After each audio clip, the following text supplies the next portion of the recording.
Hello student, स्वागत है आप सभी का अपने यूट्यूब चैनल कलाम जीएस एकेडमी पर। मैं रचना, फैकल्टी ऑफ इंग्लिश। हम यहाँ पर इंग्लिश के सेशन कंप्लीट कर रहे थे जो हमारे काफ़ी सारे कॉम्पिटिटिव एग्जाम में इंपॉर्टेंट पार्ट होता है। तो उसी को ध्यान में रखते हुए हमने यहाँ पर मॉडल ऑक्सिलरी वर्ब का चैप्टर स्टार्ट किया था। तो आज हम बात करेंगे मे माइट की। अगर हम मे और माइट की बात करें तो हमें मे और माइट का यूज ऑफ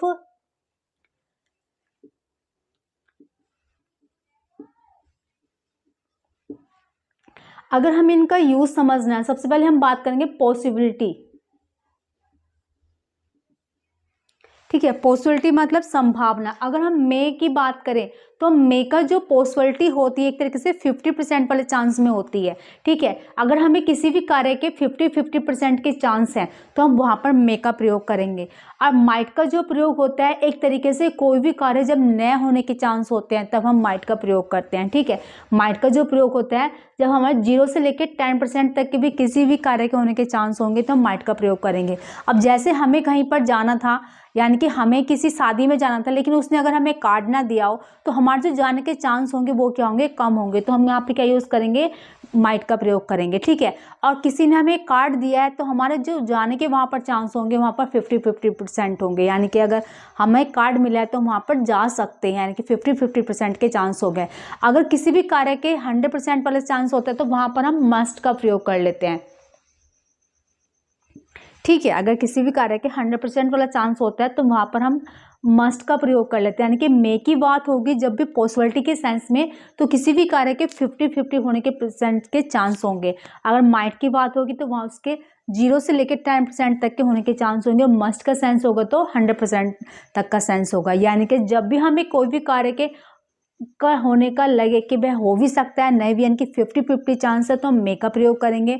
और किसी भी कार्य के न होने के चांस लगते हैं, 0% का चांस लगता है, हम माइट का प्रयोग करेंगे। और किसी भी कार्य का 100% चांस लग रहा है क्या, तो हम क्या प्रयोग करेंगे, मस्ट। जैसे किसी का एग्जाम बहुत अच्छा गया, उसको 100% लग रहा है कि वो उसका एग्जाम क्लियर हो जाएगा तो क्या यूज करेंगे, वहां पर हम मस्ट का प्रयोग करेंगे। और किसी को लग रहा है एग्जाम अच्छा ही गया है, पास भी हो सकता है, नहीं भी हो सकता, तो हम मे का प्रयोग करेंगे। और किसी को लग रहा है कि हाँ मेरा एग्जाम बहुत खराब गया तो उसके पास होने के जो चांस होंगे वो क्या होंगे, कम होंगे, तो हम क्या यूज करेंगे, माइट का प्रयोग करेंगे। आइए कुछ एग्जाम्पल समझ लेते हैं जिससे हमारे जो भी डाउट है वो क्लियर होते चलेंगे। आइए समझते हैं इन कुछ एग्जाम्पल को जिसमें हमने मे, माइट और मस्ट का प्रयोग किया है। अब देखो फर्स्ट सेंटेंस देखिए, ही माइट प्ले क्रिकेट, यानी कि वह क्रिकेट खेल सकता है विद अस, हमारे साथ में, बिकॉज ही लाइक्स फुटबॉल। यानी कि जो उसके क्रिकेट खेलने के जो चांस होंगे वो क्या होंगे, कम होंगे, क्योंकि वो क्या पसंद करता है, फुटबॉल पसंद करता है, तो इसलिए हमारे साथ में उसके क्रिकेट खेलने के चांस जो होंगे वो कम होंगे। अब जब किसी की भी कोई भी कार्य करने के चांस कम होते हैं तो हम क्या प्रयोग करते हैं, माइट का प्रयोग करते हैं। वो क्रिकेट खेलने के चांस कम होने का कारण क्या है, वो फुटबॉल को पसंद करता है, इसलिए माइट का प्रयोग हमने यहाँ पर किया है। दी स्काई इज क्लाउडली आउटसाइड, यानी कि बाहर बादल हो रखे हैं, इसलिए क्या होगा, इट मे रेन टुडे, यानी कि बारिश होने के जो चांस हैं वो ज़्यादा होंगे, यानी कि 50-50% के चांस होंगे, इसलिए हम यहाँ पर मे का प्रयोग करेंगे। इट माइट रेन लेटर, यानी कि बारिश हो सकती है बाद में, सो टेक एन अम्ब्रेला, यानी कि जब भी किसी भी चीज़ के कम चांस होते हैं तो हम क्या यूज़ करते हैं, माइट का प्रयोग करते हैं। ठीक है, इट माइट रेन लेटर, यानी कि बारिश बाद में हो सकती है, इसलिए तुम क्या करो, एक अम्ब्रेला को लेके चलो। If the weather is nice, यदि वेदर क्या हो, अच्छा हो, आई मे गो टू द बीच, यानी कि वेदर के सही होने के चांस होगा तो मैं क्या करूंगा, बीच पर जा सकता हूं, अगर सही नहीं होगा तो नहीं जा सकता, यानी कि 50-50% वाले चांस, तो इसलिए मे का प्रयोग किया है। यू मस्ट बी टायर्ड, तुम थक सकते हो after such a long journey, जब हम एक लंबी यात्रा करते तो हमारे थकने के जो चांस हैं वो 100% तक के होते हैं, इसलिए हमने यहाँ पर क्या किया है, मस्ट का प्रयोग किया है। यानी कि हमें एक चीज़ समझ में यहाँ पर है, जब भी किसी भी काम के करने की जो पॉसिबिलिटी होगी ज़्यादा होगी तो हमें मस्ट का प्रयोग करना है, और किसी भी काम के करने की जो पॉसिबिलिटी होती है, संभावना होती है, अगर वो 50-50 है तो मे का प्रयोग करना है। और किसी भी काम के होने के जो चांस होते हैं कम है, 0 से 10% है, तो हम माइट का प्रयोग करेंगे। ठीक है, तो हमारी पॉसिबिलिटी वाले सेंटेंस थे मे, माइट और मस्ट के। अब हम बात करते हैं परमिशन की। अगर हम परमिशन की बात करें तो इसमें हम मे और माइट का प्रयोग कर सकते हैं।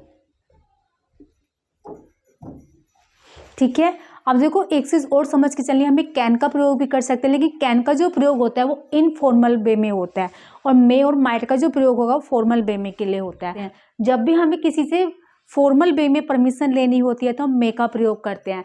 अगर हमें वही बात को बहुत ही विनम्रता के साथ में कहना है तो हम वहाँ पर मे की जगह माइट का प्रयोग कर सकते हैं। यानी कि हमें किसी से बहुत ही पोलाइट वे में बात करनी है तो हम माइट का प्रयोग कर सकते हैं। यानी कि अगर हमें परमिशन लेनी है किसी की तो हमें मे और माइट का दोनों का प्रयोग कर सकते हैं। बस माइट का जो प्रयोग होता है एक तरीके से पोलाइट वे में उसका यूज़ हो जाता है कि ज़्यादा पोलाइट वे में उसका आंसर मिलता है। ठीक है, तो हम परमिशन के लिए मे और माइट का प्रयोग कर सकते हैं। आइए कुछ एग्जाम्पल समझ लेते हैं, उससे हमारा डाउट अच्छे से क्लियर हो जाएगा।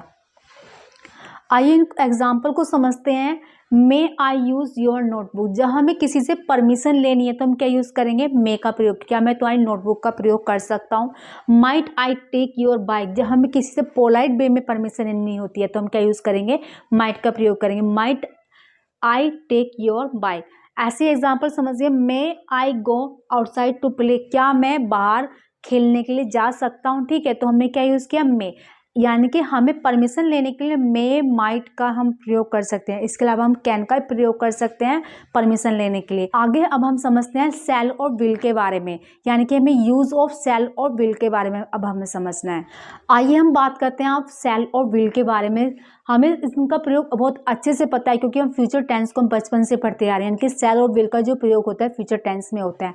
अब तक हम लोगों ने सीखा है आई वी और यू के साथ में शैल का प्रयोग होता है।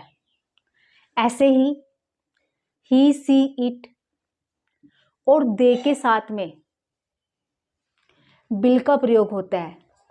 अगर देखो हम लोग आई के साथ में शैल का यूज़ कर रहे हैं और आई के साथ में अगर हम विल का प्रयोग कर रहे हैं तो क्या इनमें कोई अंतर हो सकता है, डेफिनेटली इन दोनों के बीच में अंतर है। अगर हमने इन तीनों के साथ में शैल का प्रयोग किया है तो किसी भी कार्य के होने के जो चांस होते हैं वो कम होते हैं।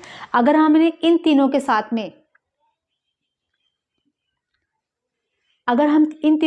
में विल का प्रयोग करते हैं यानी कि उस कार्य के होने की जो श्योरिटी होती है वो 100% हो जाती है।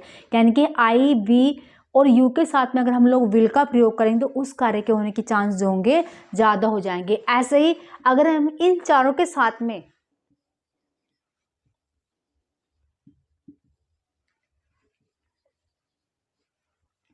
शैल का प्रयोग करते हैं तो ये जो कार्य जब भी हम इनका प्रयोग करें तो उस कार्य के होने के चांस जो होंगे ज़्यादा हो जाएंगे और इसका कार्य के होने के चांस जो होंगे वो कम होते हैं। यानी कि डेफिनेटली एक तरह से जब हम किसी भी चीज़ की निश्चितता की बात करते हैं तो हम शैल का प्रयोग कर सकते हैं।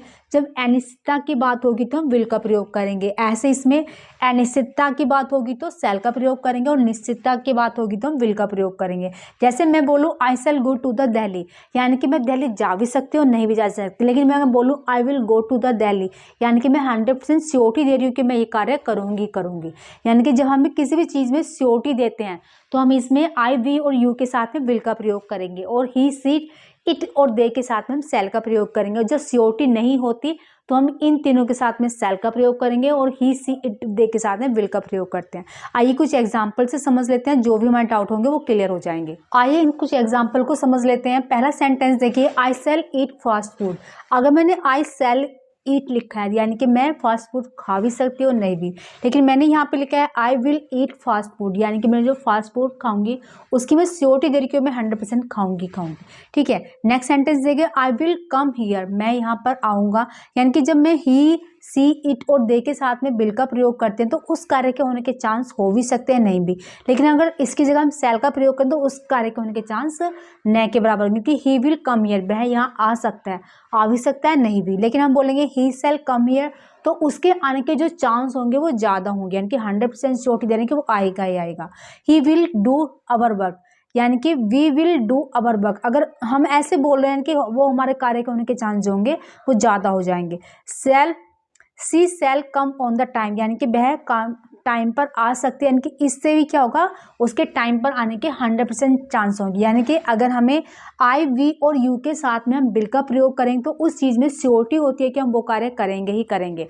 और जैसे ही सी इट और दे के साथ में अगर हम लोग सेल का प्रयोग करें तो उस कार्य में निश्चितता की बात, उनकी श्योरिटी हो जाती है कि हम वो कार्य करेंगे ही करेंगे। ठीक है, हमें सेल और विल के बारे में समझना है। क्या हम फ्यूचर टेंस में इनका प्रयोग समझते आ रहे हैं, लेकिन हमने ये चीज़ पढ़ी है कि हमें आई, वी और यू के साथ में सिर्फ सेल का ही प्रयोग करना है, ही, इट, ही, सी, इट, दे के साथ में सिर्फ विल का ही प्रयोग करना है। लेकिन हम ये नहीं समझ पाए कि हम इनके साथ में दूसरा सेल का या विल का प्रयोग क्यों नहीं कर सकते, लेकिन प्रयोग कर सकते हैं। उसका रीज़न क्या है कि उसमें श्योरिटी चेंज हो जाती है, कि श्योरिटी हो जाएगी। ठीक है, तो आज की क्लास में फिलहाल इतना ही। जय हिंद, वंदे मातरम।